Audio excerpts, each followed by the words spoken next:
ওকে। Hello viewers, আপনাদের সামনে আমি আজকে একটা ফ্যান রিভিউ করব। এটি হচ্ছে বাংলাদেশের খুবই কমন ফ্যান, এটি হচ্ছে এয়ার কুলার ফ্যান।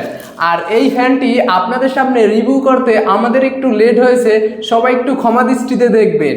আর এই ফ্যানটা আমাদেরকে দিয়েছে, এই ফ্যানটা আমাদের কাছে পাঠিয়েছে নেচার কেয়ার বাংলা। চলুন এখন আনবক্সিং করা যাক।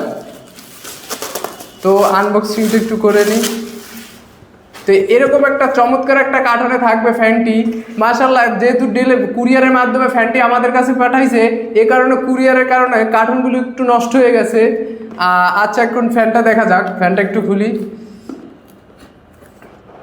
ও মাই গড, কি অসাধারণ একটা কালারের ফ্যানটা। আর এটা হচ্ছে সম্পূর্ণ গোলাপি আকারের ফ্যান। তো মাশাআল্লাহ, কালারটাও খুবই গর্জিয়াস। আমি যদি এটার ভিতরে একটু দেখি, এটার ভিতরে কি কি দিয়েছি, যদি একটু দেখি। এখানে দিছে একটা ইউএসবি টাইপ সি পোর্ট আর কিছু কাগজপাতি দিছে। তো এটা তো অনেক, এই ফ্যানটা 2 ঘন্টা চলবে এরকম অনেক কাগজপাতি এখানে দেওয়া হয়েছে। যাক, এই কাগজপাতি এখানে রেখে দিই। চলুন এখন ফ্যানটা একটু